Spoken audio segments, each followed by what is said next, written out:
نحمده ونصلي علی رسوله الکریم۔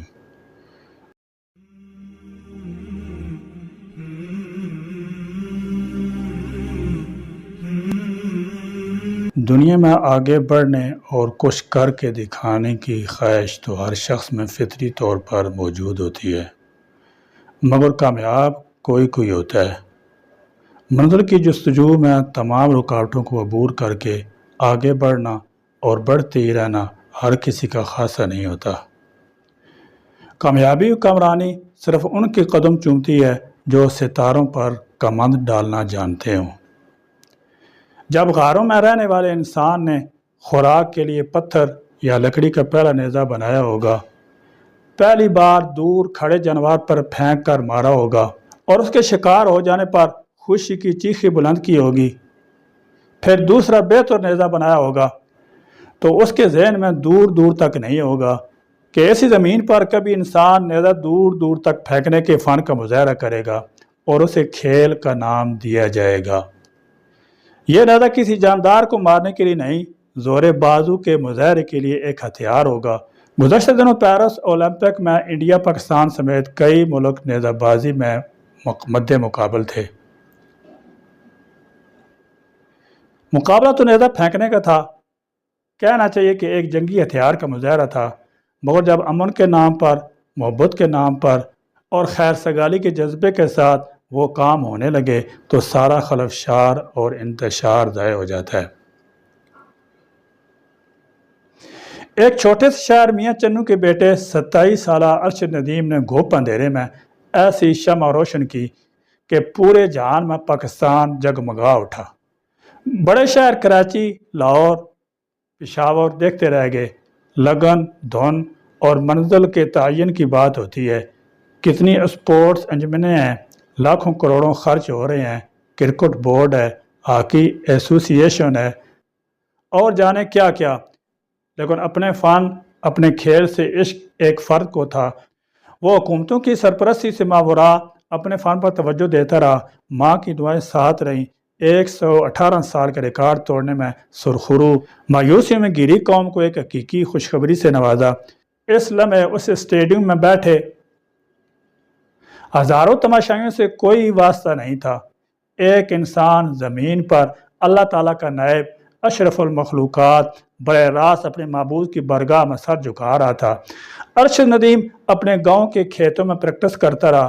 ہماری قوم ملک کے لیے اس سے زیادہ باعث شرم کیا ہو کہ ایسی بے دردی اور عدم معاونت کے ماحول میں ہماری نوجوان آسمان کو چھو رہے ہیں اور اپنے اس ملک کا پرچم دنیا بھر میں لہرا رہے ہیں۔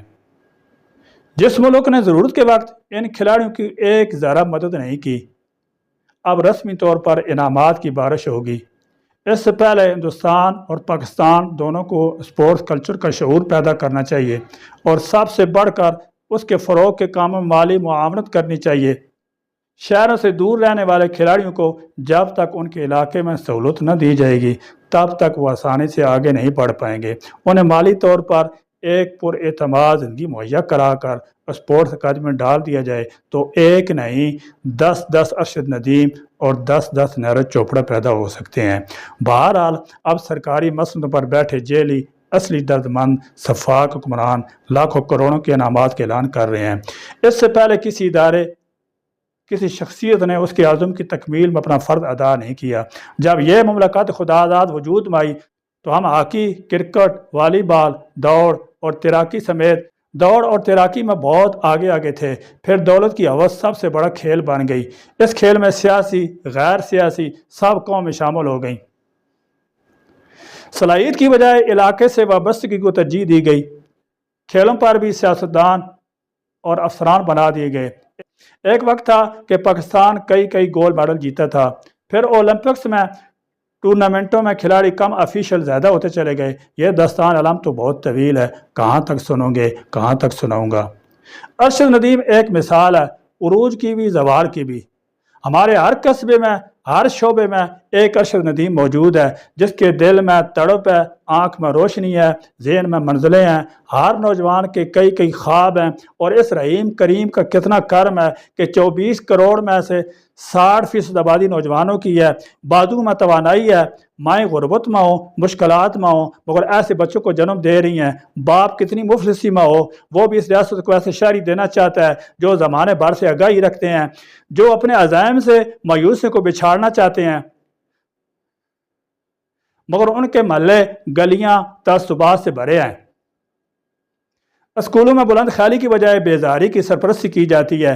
شہر دولت مندوں کے تصرف میں میرٹ کی ٹارگٹ کلنگ ہو رہی ہے۔ یہ پاکستانی نوجوان جو کسی وزیر، کسی سفیر، کسی سالار کا رشتہ دار نہیں ہے، کسی سینیٹر کا بھانجا بھتیجا نہیں ہے، کسی کارخانیدار کا عزیز نہیں ہے، اس نے پاکستان کا نام روشن کر دیا۔ سوشل میڈیا پر یہ نیزہ چھایا ہوا ہے۔ نیزوں پر صرف سر نہیں لٹکتے، گولڈ میڈل پر بھی آویزہ ہوتے ہیں۔ ارشد ندیم کو داد دیجیے کہ اس کی عمر 27 سال 1997 سے 2024 تک کیسے برانی سال تھے، ان میں وہ کس طرح اپنی آرزوؤں کی حفاظت کر سکا۔ سچے عزم، خواب، تمنائیں، آشائیں، صلاحیتیں جو ہر چند گز کے کچے مکانات میں اگ سکتے ہیں۔ یہ الگ بات ہے کہ یہ اونچے محلوں میں رہنے والے افسروں کو نظر نہیں آتے۔ ہر زبان بولنے، ہر نسل سے تعلق رکھنے، ہر صوبے میں رہنے والے ہر شعبے میں، ہر فن میں یکتا ہو سکتے ہیں۔ ارشد ندیم کی پیشانی دورس نگاہیں، متوازن اعضاء، ستواں جسم، سفارشوں، رشوتوں، سرمایوں، اثاثوں کو للکار رہا ہے۔ اس کا 92.17 میٹر پر پھینکا ہوا نیزہ اس فاصلے کا ایک انچ ان خاندانوں کو چیلنج دے رہا ہے جو ہر کھیل، ہر شعبے پر حاوی ہو گئے ہیں۔ کتنی صلاحیتیں ضائع ہو رہی ہیں، کتنے گولڈ میڈل، ماہرات، تختے دوسرے ملکوں کے نوجوانوں کو چلے جاتے ہیں۔ ارشد ندیم کے لیے قوم جس طرح دل کی گہرائی سے دعائیں کر رہی تھی، رات گئے تک اس خبر کے لیے جاگ رہی تھی، پھر اس کی 92.17 میٹر تک یلغار پر جس طرح خوش ہوئی، چند لمحوں کے لیے یہ قوم قیامت خیز بجلی کے بلوں کو بھول گئی۔ ارشد ندیم جیسے نوجوان اس ستاروں پر کمند ڈالتے ہیں، لیکن ان کی کمند کو راستے میں روکا جاتا ہے۔ کمند پر کمندیں مارنے والے بہت طاقتور ہیں، یہ ہمارے مستقبل کی راہ میں بھی ناکے لگاتے ہیں۔ جتنے سال بعد ایک گولڈ میڈل ملا ہے، 40 سال کا عرصہ کہا جا رہا ہے۔ ان 40 برسوں میں کون کون حکمران رہا ہے؟ سونے کے اصول میں کس کس نے رکاوٹیں ڈالی ہیں؟ سونے کے کان ریکارڈک سے سونا کیوں برآمد نہ کیا جا سکا؟ ان 40 سال میں ہاکی، کرکٹ، فٹ بال، والی بال، ٹینس، بیڈمنٹن، تیراکی کی ایسوسی ایشنوں پر کن کن کی سربراہی تھی؟ سوال تو بنتے ہیں، کی بھی جا رہے ہیں، لیکن جواب کون دے گا؟ جواب دینے والے تو اب بھی ان مسئلوں پر بیٹھے ہیں۔ ہر اولمپکس ایسے سوالات کو جنم دیتا ہے، جنم دیتا رہے گا۔ ارشد ندیم ہمارا فخر بن چکا ہے۔ آج کل دنیا میں ایک ہی خبر ہے، اور وہ ہے ارشد ندیم کی جیت کی، اور صرف پاکستانی ہی نہیں، کروڑوں بھارتی بھی اس جیت پر مبارکبادیں دے رہے تھے، اگرچہ ان کی بہت امیدیں نیرج چوپڑا سے وابستہ تھیں کہ وہ انہیں اس اولمپکس میں سنہرا تمغہ دلائے گا۔ بھارت کو ایک بڑے اولمپک اسکواڈ کے باوجود اس وقت تک سونے یا چاندی کا کوئی تمغہ نہیں ملا تھا، البتہ 4 کانسی کے تمغے مل چکے تھے۔ چنانچہ 8 اگست کی رات سرحدوں کے دونوں طرف کروڑوں آنکھیں سکرین پر ٹکی ہوئی تھیں، اور کروڑوں دل انتظار میں دھڑک رہے تھے، لیکن یہ دن نیرج چوپڑا کا نہیں تھا، ارشد ندیم کا تھا۔ نیرج کی 6 باریوں میں صرف 1 قائدوں اور ضابطوں پر اتری، اور یہ 99.94 میٹر کی وہ تھرو تھی جس نے اسے نقرئی تمغہ دلا دیا۔ باقی 5 تھرو فاؤل ہوئیں، اور یہ بڑی تعداد ہے۔ وہ بہرحال 90 کی لکیر کو عبور نہیں کر سکے۔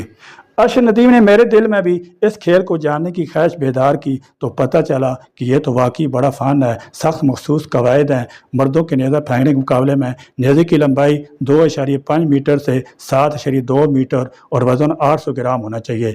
جس راستے یعنی رن وے پر نیزہ باز کو بھاگ کر آنا ہے، وہ 4 میٹر چوڑا اور 30 میٹر لمبا ہوگا۔ نیز کندھے کے اوپر سے مخصوص زاویے سے کم یا زیادہ پر نہیں پھینکا جا سکتا۔ رن وے کی انتہائی حد والی لکیر کو نہیں چھوا جانا چاہیے۔ نیز پھینکنے سے پہلے نہ کھلاڑی گھوم سکتا ہے، نہ پھینکنے کے بعد نیزے کی طرف پش کی جا سکتی ہے۔ درست تھرو وہی مانی جائے گی جس میں نیزے کی نوک پہلے زمین کو چھوئی، وغیرہ وغیرہ۔ دیکھا آپ نے، کوئی اپنا جیت جائے تو اس کھیل سے محبت ہونے لگتی ہے۔ ہم جیسے جنہوں نے کبھی نیزہ اٹھا کر بھی نہیں دیکھا، خواہ مخواہ اس کے بارے میں جاننے لگتے ہیں۔ محمد علی نے باکسنگ میں دل جیتے تھے، تو اس سے دلچسپی ہو گئی تھی۔ محمد یوسف سنوکر میں عالمی چیمپئن بنے تھے تو ہر نوجوان سنوکر میز کے گرد نظر آتا تھا۔ ہاکی اور کرکٹ کی تو الگ ہی بات ہے۔ میں ارشد ندیم پر انعامات کی بڑی خبریں پڑھ رہا ہوں، اتنے لاکھ، اتنے کروڑ، فلاں ایوارڈ، فلاں گاڑی، ہر پاکستان کی خوشی امتی محسوس ہو رہی ہے۔ سب اختلافات بھول کر یکجان ہیں۔ سو پیارے ارشد ندیم، تم سے 3 باتیں کہنی ہیں۔